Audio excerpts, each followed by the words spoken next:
Is it just me, or was this episode of Nitro longer than WrestleMania? Oh, yeah. It went it forever. wasn't. It went forever. WrestleMania was 7 hours long. Now I realize it was only 2.5, but God, this took a long time. Especially the main event. I think the biggest problem is it peaked like just over an hour in. Yep. There was one awesome segment, and then there was just 2 hours of dragging. Anyway, Nitro 136, also April 20th, 1998. So keep in mind when we review this show that the week before, Raw had won. So Bischoff was thinking of all sorts of ideas to turn this war around. Yeah, let's go back and do what we did before.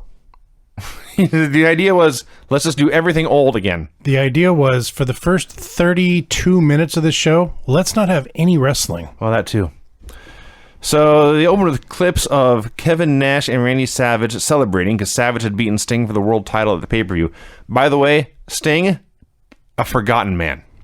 Dude, he was not anywhere on this show. They never mentioned him, I don't think. I said his name. have no idea where Sting is. If he hadn't been in clips from the pay-per-view, he wouldn't have been seen. No. Or mentioned of. No. He was gone. So Nash and Savage are celebrating. Hogan and the Disciple attack them. The NWO run out to separate them, and that was what we got here from the end of the pay-per-view. Dissension in the NWO. Norton taking Scott Hall or Kevin Nash's side. It was taking the side of peace, taking the side of unity. Fair enough. Hogan and Bischoff come out for a promo. Hogan says, "I am still leader of the NWO. I challenge Randy Savage to a title match. Yes, there is a split in the NWO. It is time to determine who is going to follow me and who is dumb enough to follow Savage and Nash." Then Savage came out for a promo, and he challenged Hogan. This seems redundant. Well, at least we got that handled. So it was live TV. He could say whatever he wanted, and what he wanted to say is, here is the new leader of the NWO, and out comes Kevin Nash. Not Savage. No, not Kevin the world Nash. champion. Yeah. So Nash comes out in his tracksuit. Dude, this guy. It made sense later because at the end of the show he had to run to the ring. Yes. So it made sense he was wearing his tracksuit. Yeah. But God, he looked like a dork. Got the too small baseball cap on, so it's sitting on top of his hair. What is up with this guy? I don't know. Like, what is going on? He's on cruise control, man. He promises that last night will be step one in the end of Hogan's career. And that's really all they said. Yeah, 30 minutes we sat through all of this bullshit. Raven did a promo from a dark bathroom. Don't blame me, that's what happened. Said Goldberg was 74-0, but he's not going to get to 75. I beat DDP for the U.S. title, and I'm going to beat Goldberg too. At last, we had Conan versus Chris Adams. 24 minutes plus commercials into the show. And we've heard the NWO theme song 4 times. At least. Probably a lot more. Thank God the Wolfpack's coming. So much to my surprise, this was not a total styles clash. Traded fun takedowns and counters for a while. Then Adams missed a dropkick, crossed himself on the ropes. Conan finished him off with a DDT and the Tequila Sunrise. This was fine. This was 3 minutes and 35 seconds and is actually the best Conan match I have seen in months. Yes. There was absolutely no point to it. Yeah. Well, it's a wrestling show. Let's do some wrestling. That was the point. Well, my point is, they could have taken it 3 minutes and 35 seconds and given it to the Barbarian and Wayne Bloom. Okay. Oh my God, what a match! The Nitro party was from Clemson University at the 80,000-seat football stadium. That was pretty cool, actually. Kinda. Well, they had the wrestling on the big screen. They had the big screen there and probably 79,700 empty seats. Okay, that's fair. This seems inefficient. Hey, if they're going to let me use the field, I'm going to do something Yeah, what are you cool going to do? Say, oh, you know what? You're going to give me 80,000 seats for free. I'd rather go to a small little venue. All right. Take it.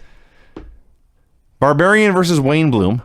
This was the greatest match I ever saw. Barbarian just mauled him. He did. He just mauled him like a bear. He hit him with his big paws. And I got to say one thing. So the Barbarian does a loaded boot gimmick. Yeah. Can any of these fucking announcers pay attention? Barbarian in the middle of mauling this guy in the most dramatic manner possible. Yes. He begins stomping his foot on the ground to load the boot. Now, maybe I'm the only one that notices because, in fact, I have been hit with the loaded boot in my career from the fucking grappler. Stomps his foot on the ground. I'm like, he's loading the boot. Mm-hmm. The goddamn announcers are talking about something else. Fucking boots this guy. with the loaded boot.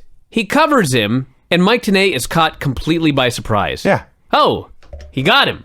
Well, he got him in a minute 16. It doesn't matter. He loaded the boot and booted him. Of course it's a fucking finish. Yeah. What do you mean, he got him? Pay attention to the match. It was a great call of Barbarian makes the cover, and that's it. That is it. He was totally caught off guard. I love the Barbarian. Oh, sure. He Absolutely. looked weird tonight, though. He had a weird body. Is it just me? Like, his head was weird. He was in the ring with Wayne Bloom when you're talking about Barbarian's weird body. Body was weird. Like, his head was too big for his body tonight, or his body was smaller, or his haircut was shitty. Are you implying his head has grown? There's something weird about the Barbarian. I don't know what it was. It's very good, Larry. He won the match with that haircut. Hey, that's better than whatever they were fucking talking about, which wasn't the match. Raven was still in the bathroom. He laughed and promised that Goldberg's streak was over. Chris Jericho came out for a promo, had a picture of Dean Malenko on an easel. He was wearing Prince Iaukei's sarong, or whatever you want to call it. That would be a sarong. Yeah. He promised Dean would never wrestle again and dedicated the match to him. So we got Jericho versus Hoovy. Now, as noted going back watching these, I realize now Hoovy had his good nights and he had his bad nights. This is a good night. Absolutely. It was so good that even when he did screw something up, like the springboard kick, it just turned into a crossbody anyway. It still looked totally fine. Story of this match was Jericho played Ric Flair. He gave Hoovy 9 million moves in like 2 minutes, and then he got him. Am I missing anything? No. He put him in the Boston Crab, and Hoovy would not quit, but the ref stopped the bell, or stopped the match. And Jericho releases it, and Hoovy is lying unmoving in the ring. And Jericho looks into the camera, and keeping in mind it's 1998, he gets off, and oh my God, I killed Hoovy. Hoovy's gimmick is he never surrenders, so He just dies. for the last 2 weeks he's died Yeah, a this death is in the ring. This is how they're getting him over. Sure. After he lost his mask. Yeah. You're gonna go in there. You're never gonna quit. You're never gonna win, but you're never gonna quit. You'll get over. Chris Jericho continues to get more awesome every week on these old Nitro shows. I wanted to bring back it's not quite a goose step, Yeah. but he had a silly walk in this match. It was a mongoose step, Sure. like Mongoose McQueen. There you go. Yeah, we need to bring that back. It's Moon Goose McQueen. My bad. Yeah. Okay, Raven versus Goldberg. This was so awesome. It is amazing in the middle of such a horrendous show. Horrendous night. In the middle of, quite frankly, such a horrendous wrestling war. Yes. That there's one thing that no matter what, they just can't fuck it up. No. I don't even know how. Like, there's nothing that you could have done in this match that you could have done better. So they had Michael Buffer doing intros. He noted that Goldberg's hometown was unknown. His weight is unknown. But his win-loss record, we all know. And he thought this line was so clever. And we're I love all the idea that you can have an unknown weight. There ain't one fucking scale on any show in any building. I love the idea that of all the people on the show to not know their hometown, not the Barbarian, not Hugh Morris or well, maybe Psychosis. all of those guys, Vinny. Maybe. He didn't have an opportunity. I guess. He had some weird hometowns for the Faces of Fear. That's true.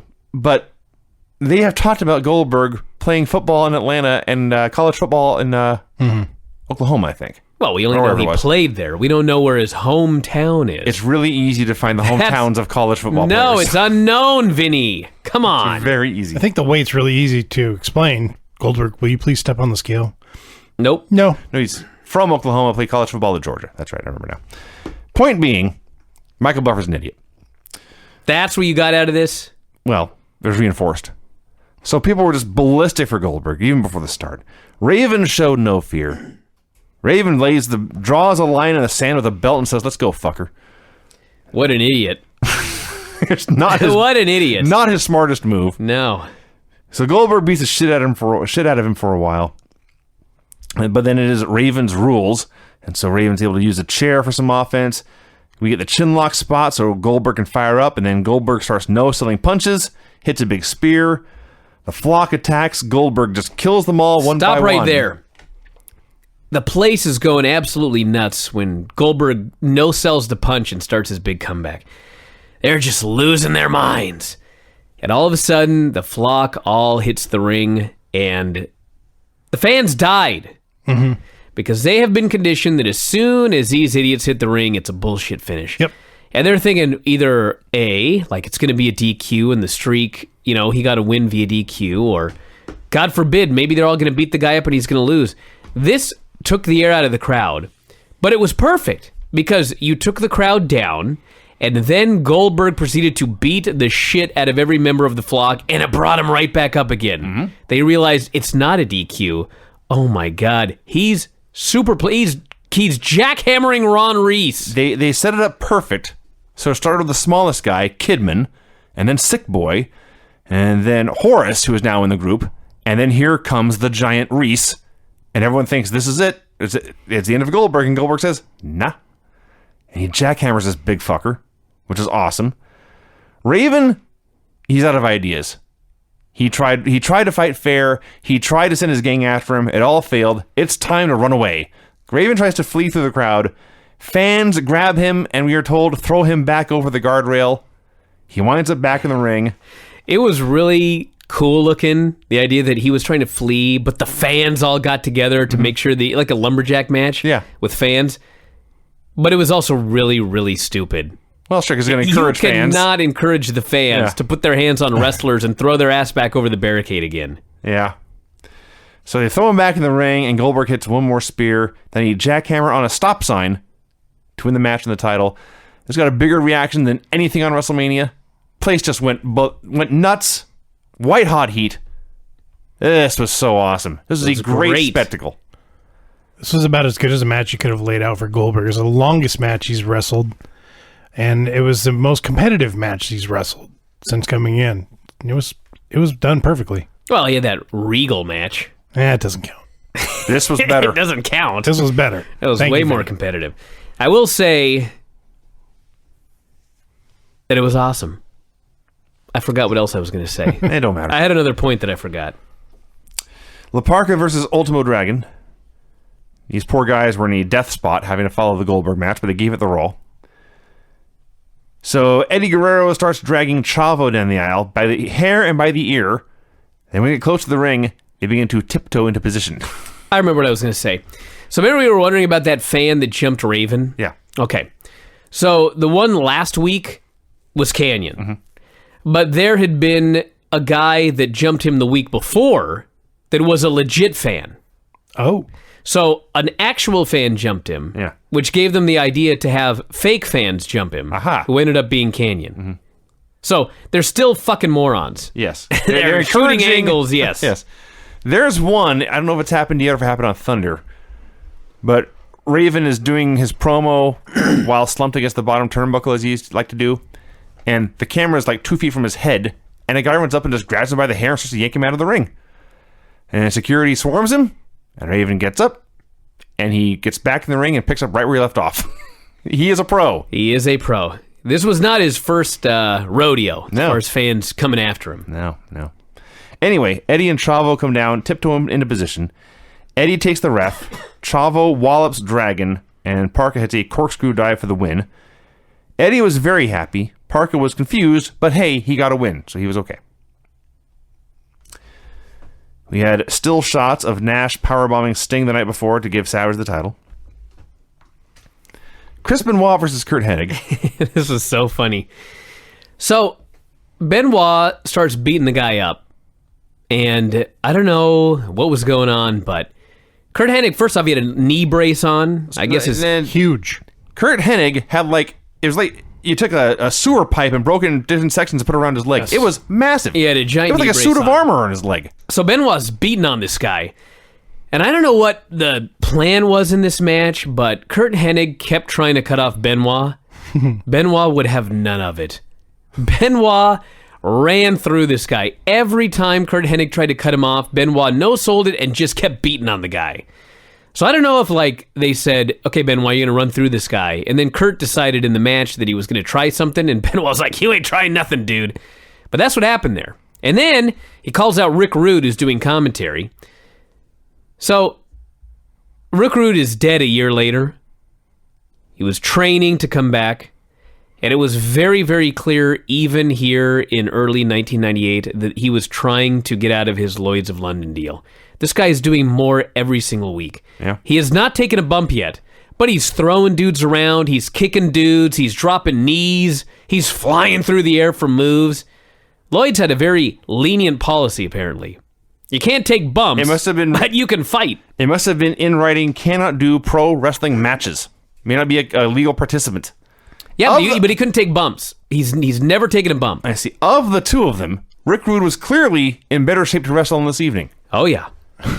He had a functional leg, two of them, unlike Kurt. So let's see. Eventually, they just double team him for the DQ. Booker jogs out to make the save. It was a very lackadaisical save. In fact, later we saw Kevin Nash running much faster than Booker. Man, Kevin Nash, I forgot to mention this. At the end of Raw, Steve Austin is running up the ramp after Mick Foley or whoever. Kevin Nash ran better than Steve Austin. That's also true. I couldn't believe it. So Booker jogs out to make the save, and the heels leave, but Benoit does not appreciate this. He warns Booker to stay out of his business, and then they started brawling, and they brawled to the back. Okerlund brings Roddy Piper out for a promo. Piper says, My favorite. in the bat match last night, Hogan made his life miserable. So tonight, I'm going to make Hogan's life miserable. How is he going to make Hulk Hogan's life miserable? This again. Yeah. In his world title match, he's going to make it no DQ. So it's going to be a fair fight for the challenger. He also promises no one will run to the ring.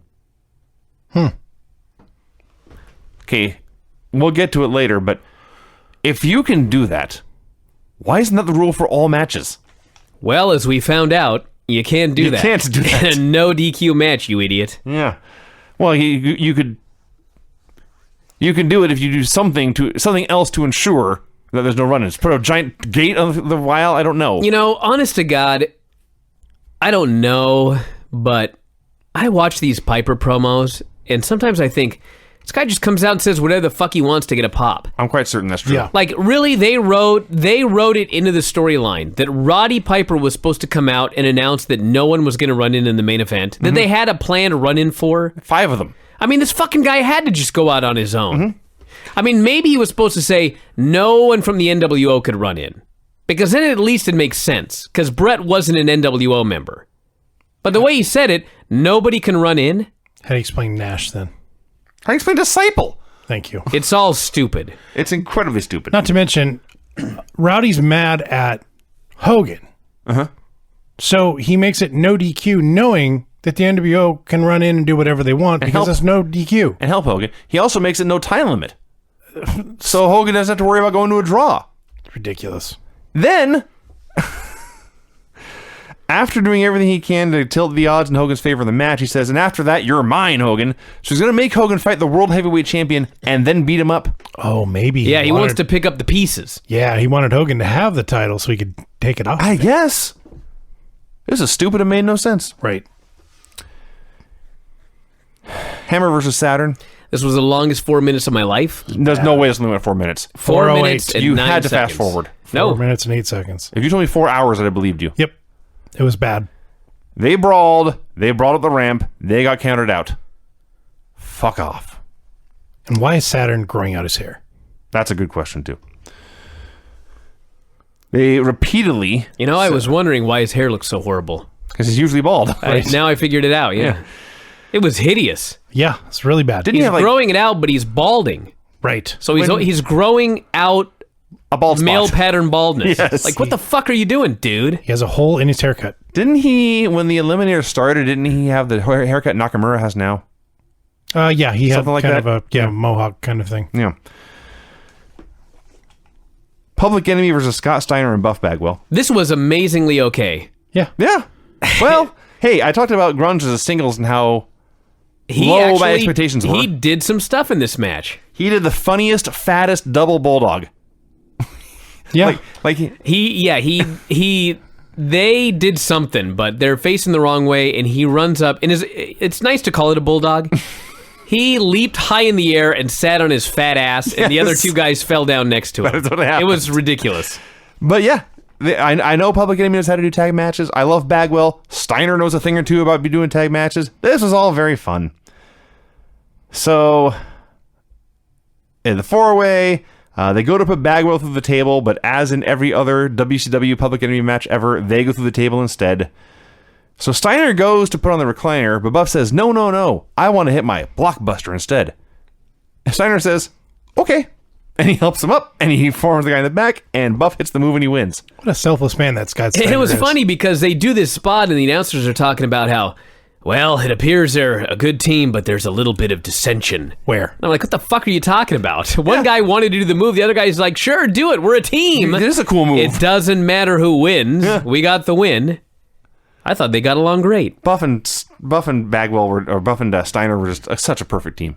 Such a perfect team. When they come out, getting in each other's way to pose for the camera, It's awesome. the two biggest egos you ever saw. I loved at the end when Scott Steiner does a big biceps pose and Bagwell hangs from it. Yep. Your arm is so strong. I can hang from it like a baby. Yeah. I'm a 245-pound fucking man. I'm hanging from your arm. What a great team. They It's were so awesome. sad. It is so sad. Booker T and Psychosis. What in the fuck happened here? What is up with Psychosis? Is it just okay? This is 2 weeks in a row. He's had an absolutely horrific match. This was the point on the show where it's like, I've been watching this for too long and I just want it to be over. Yep. So maybe it was just the match was horrible. But it was weird because at the end it was good. Like the last 2 minutes were really good and the people are going crazy and everything looked good. But for like 5 minutes in this match, it was just one fuck up after another. And my favorite one, I don't even know what they were trying or what got fucked up, but Booker just stops and his eyes grow wide and he just looks at the crowd. Okay. Like, what the fuck is happening in this match? What's going on here? But he didn't give up. He just kept going. And he hit it at the end. He hit his the same 6-move comeback he does every match, and won with a missile dropkick.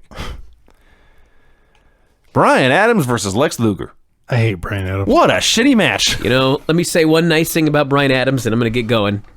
Buddy always said that Bryan Adams was a really nice guy. Okay. So at least we can say, I'm sure he was a nice guy. Now, granted, he served time. He had some problems. So did Buddy. Made some mistakes. But Buddy vouched for him. This fucking guy is so bad in the ring. It's unbelievable. Like, every now and then you'll hear somebody use the term, his timing was off. And if you don't watch a lot of wrestling or you don't pay a lot of attention, you're maybe not quite sure what that means. Watch Bryan Adams. His time zone was off. His timing is off on every fucking move. I don't think there was one move in this match that was not mistimed. It was astonishing. He couldn't do anything right. Everything they did, he jumped early, he jumped late, he fell early, he fell late. I was like, oh my God. And whose fucking idea, by the way? We got Bryan Adams on the roster. Who would be a great opponent? I got a great idea. Lex Luger. They're going to have a great match together. Wrong! So these oafs. Yes, Greg. I was going to say, the only saving grace is he didn't try the stupid pile driver in this match. Let's probably put the XD on that one. Exactly. Brian, you're not doing your power driver tonight. So these oafs are lumbering and fumbling all over the place. The announcers are like, folks, main event's got no time limit. Get your sleeping bag, get your pillow. We're going to be here all night. I screamed. I was horrified at this concept, and I believed him. So the match keeps going. Virgil gets in the ring. Lex puts him in the rack. Conan gets in the ring. Lex puts him in the rack. What is it about this rack? People love the rack. Dude, people love... It doesn't matter what city you're in. No. It doesn't matter who the opponent is. It doesn't matter... How big they are. It doesn't matter if everything else on the show sucks. Lex Luger puts a man in the rack, a guaranteed pop. Oh, yeah. Why is no one using the rack in 2017? I'm trying to remember the last time I saw it. I think Chris Masters tried to use it for a while. Am I nuts? I don't know. Nikki Bella? That doesn't count. So anyway, Bryan Adams did not go in the rack. Lex hit him with the bionic elbow and pinned him. Remember when they did that 6 months of storylines about how Nikki Bella wasn't over because of her boyfriend or her boobs? And meanwhile, her finish is the rack attack, named after her tits. Yeah. Oh, wow. I'm just now getting that. Get out of here. The announcers, almost a full 3 hours into the show, just talked for like 5 minutes. Yeah. Oh my God. Finally, it was time for Randy Savage versus Hulk Yeah, Hogan. they probably realized we got 20 minutes left for a Hulk Hogan Randy Savage match. Jesus. Okay. So Hogan, in a match that was advertised as having no run-ins, he just comes out with a disciple, and the disciple interferes liberally. I was so pissed. So they're doing this match, and it's all Hogan beating him up. And Savage would do like one mover, come back, and Hogan cut him right off. Using chairs. I like when Hogan, first of all, they're dressed exactly the same. Black tights, black boots, and they both have big, heavy weightlifting belts on. And Hogan takes his off, and he whips Savage with it, and he chokes him with it, and then he puts it back on. That amused me. Well, Vinny, he's wearing that because his back hurts. He needs lumbar support. So he's got to hit a guy with it and then put it back on. Yes. So finally, Savage dodges the big leg. He hits the big elbow, but he's hurt. He can't make a cover. This gives Hogan a chance to recover. He puts on the figure four. As soon as he puts on the figure four, in this match with no run-ins, all the fans stand and look up the aisle to see who's going to run in. That did happen. By the way, is it that hard to put on a figure four leg lock? No. And you know I've done what's it. funny? You know what's funny about it? He applied it correctly. Yeah. And he still fucked it It up. still just sucks. Now, normally, he can't even apply it correctly. spins My the wrong favorite way. is he does the spinning toe hold, and then he puts the bent leg under the straight leg. Yes. That's a classic. He's tried this so many times. He's fucked it up over and over again. He finally got it on right, but he still got it on wrong. He was so far away from the guy that he could barely get his leg over. It's just all fucked up. Like, how can you not do a figure four leg lock? I have legitimately seen Anderson Silva do a better figure four than Hulk Hogan. It's one of my favorite stories, by the way. That video where Anderson Silva was showing that figure four leg lock. I've told this story before, but I must repeat it. I'm on like MMA fighting or whatever, and there's a video of Anderson Silva at a seminar, and he's showing how you turn the De La Riva guard into a figure four leg lock. All right. I'm like, man, look at that. That's fucking awesome. So I swear to God, I went to class that night, and Wang puts me in a De La Riva. Oh. Wang, I swear to God, in his life had never done a De La Riva ever. I don't know why he did this. And I looked down at it and I was like, all right, fucker. I put him in a figure four and submitted him. The fucking proudest moment of my life. And later I was like, Wang, you have never tried a De La Riva in your life. Why in the world, of all days, did you just randomly decide to try a De La Riva guard? And he goes, I was watching this Anderson Silva video and I thought I got to try this. And I was like, that was a setup for you getting submitted. Oh, Wang. One of the proudest moments of my life. A shoot figure four leg lock. So Savage makes a comeback, throws down the ref. Disciple hits the ref with a neck breaker With the belt. with the belt. Oh, no, that was That was later. Savage. They double team Savage to death here in this match with no run-ins. Fans, the only people who remember Sting as alive, start chanting his name. Hit a belt-assisted stunner, and finally, after like 5 minutes of double teaming, after a match full of double teaming, it is time for Nash to run in. Can I say one thing very quick about the Disciple stunner? I said it before about the figure four. I'll say it about the stunner. Is it that hard to do a stunner? He fucks it up every single time. You know, I remember the one like 2 weeks ago, he hit Piper with one in a hallway, and I gave him a pass because it's a hallway, and you don't want to hurt yourself. But yes, he is the worst stunner in the world. And I love the idea. They came up with the idea of, I'm going to put the belt on my shoulder, and I'm going to put your head on my shoulder. I'm going to give you a belt-assisted stunner. Yeah. Yeah. I love that they're doing all this to get the Disciple over. There was no payoff to this, if you're wondering. So Nash runs in. He now has a track pants, and the NWO shirt on. And yes, we teased it before. You've never seen Kevin Nash move so fast. It was crazy. It was weird. He runs in. He fights off Hogan, Bischoff, and Disciple. He powerbombs Hogan and puts Savage on top. And then Brett runs out. Brett hits Nash with the belt. And he puts Hogan on top of Savage and drags the ref over, and the ref counts 3. So Hogan's the new world champion. Piper finally runs out when he realizes, hey, I promised no run-ins, and there's been like 8 of them now. It was so funny watching him come down the aisle and look just so hurt and confused. Shaking his head. Brett, no. I said nobody could run in. Yeah. I can't believe it. So Piper gets in Brett's face, and Brett tries to blow him off, but Piper won't leave him alone. So finally, Brett drops him with a punch, and he smiles. So the story there is Roddy Piper was supposed to say, "Why, Brett, why?" Aha. Oh, okay. They were going to do a Montreal screw job on both fucking shows, unbeknownst to each other, by the way. Piper couldn't remember that line. Oops. Why, Brett, why? Well, I'll tell you why. So Brett waited, and he waited, and he waited, and he waited, and he waited. And finally he realized, this fucking guy can't remember why, Brett, why. I'm just going to punch him. Yes. And then when he did, Piper fell on Macho Man's bad leg. Yeah. The one right that on it. one that had been working over the whole match.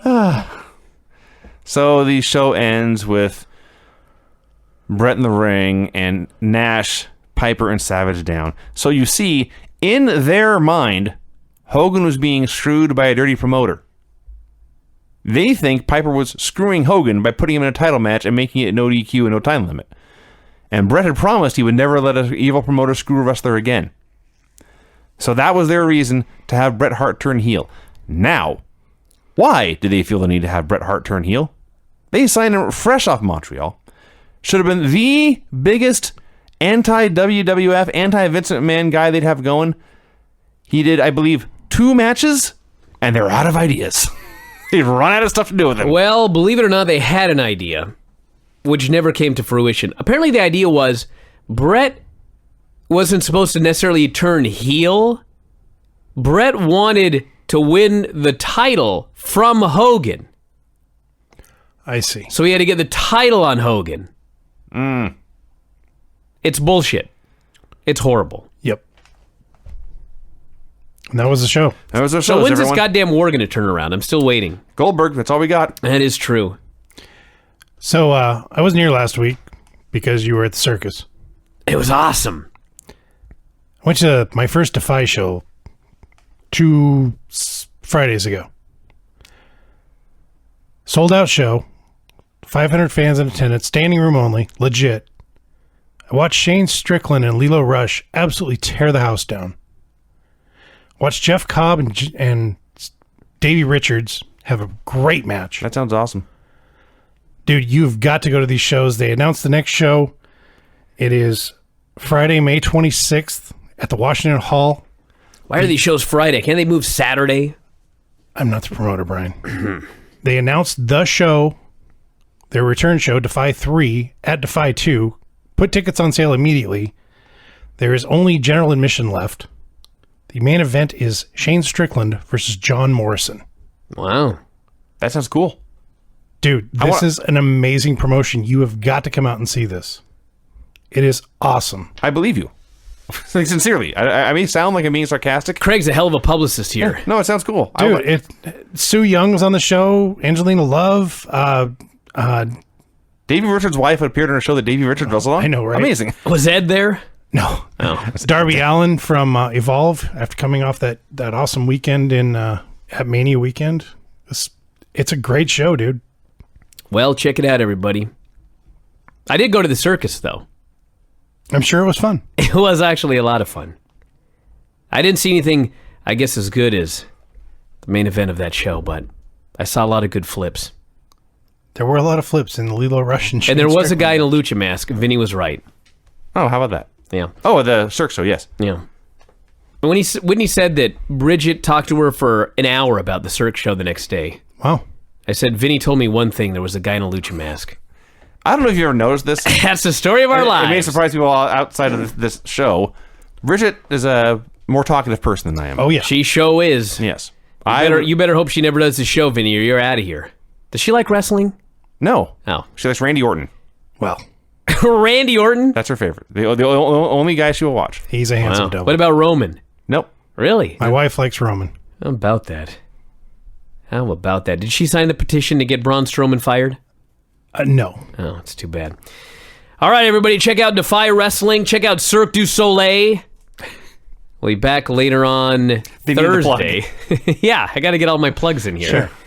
Do you know that I know one of the girls in Cirque du Soleil? Do you? Yeah, trained at Cascade Elite. That's cool. Now she does flips. Well, you must have taught her to be She a good was the flipper. one that did the stuff, you know? Oh, yeah. They did the one act where there's like 2 guys and the girl does all the crazy The stuff. ribbon... Not ribbon Not dancer. the ribbon dancer. Aerialist. Oh! Oh, like three guys, they toss her in the air? Yep. Okay. Now, I will say one thing, Craig. Yes. I don't care what Defy ever books. Mm-hmm. Make up any match in history, Okay. living or dead, Okay. and it'd be pretty impressive with people who are dead. Sure. And this is no disrespect to Defy or any wrestling promotion. Okay. There is nothing that I will ever see in wrestling as fucking crazy as that goddamn contortionist. That's nuts. I've seen that. Am I wrong, Vinny? I couldn't. When he comes out, everyone, if you want to go see the Luzia Cirque du Soleil show, there's a contortionist, and it's a Mexican themed show. So when it comes out, if like the last act ends and there's a million things going on and it's dark, you can't quite tell what's happening. But they're on a platform and it's clearly a human being on the platform. You can't really tell. And the lights come up and he's on his belly and he bends one leg backwards over his head like a scorpion. I'm like, okay, that's pretty cool. But then he kept going and doing stuff, and this guy's an invertebrate. yes, Has to be. I by the end, I actually had to look away. I was getting uncomfortable. I didn't do that, but he comes out and he does the first thing, and that's when Whitney and I figured out that it was the contortionist, because she goes, Bridget told me that she didn't like this. Mm-hmm. She thought it was lame. She thought it was dumb. She thought it was the worst thing on the show. We watched this, and halfway through, I swear to God, at the exact same moment, I looked at Whitney, and Whitney looked at me, and at the exact same time, we said, this is the craziest fucking thing I've ever seen in my life. Yeah. In my life. See, it's not. I don't think, because we talked about it. Bridget and I did. Not dumb or boring or stupid. Uncomfortable to see. Well, Because once there's supposed to be bones there. No, you see, once you get it in your mind that he has no bones, it's not uncomfortable. It's just, this is what the guy does. The Undertaker's mom has more bones than this guy. That's undoubtedly I true. confirm. This was the craziest thing. I swear to God, in my whole life, I've never seen anything crazier than this guy. Yeah. Ever. Ever, ever, ever. It was crazy. Have you ever seen the video of like an octopus, a big, huge octopus squeezing through like a soup can or something? That's what we saw. Yeah, except it was a human, allegedly. Craig, you'd vomit. You never saw the Jim Rose Circus Sideshow back in the day? No. No. But I bet you didn't think it was nothing as crazy as this. I had to leave the room. Oh, man. I almost lost it. You'd never make it through this guy. All right, everybody, we're going to wrap it up. That's it from here. We'll be back Thursday with more. Check it out. We'll talk to you again after a while. Good night. Bye.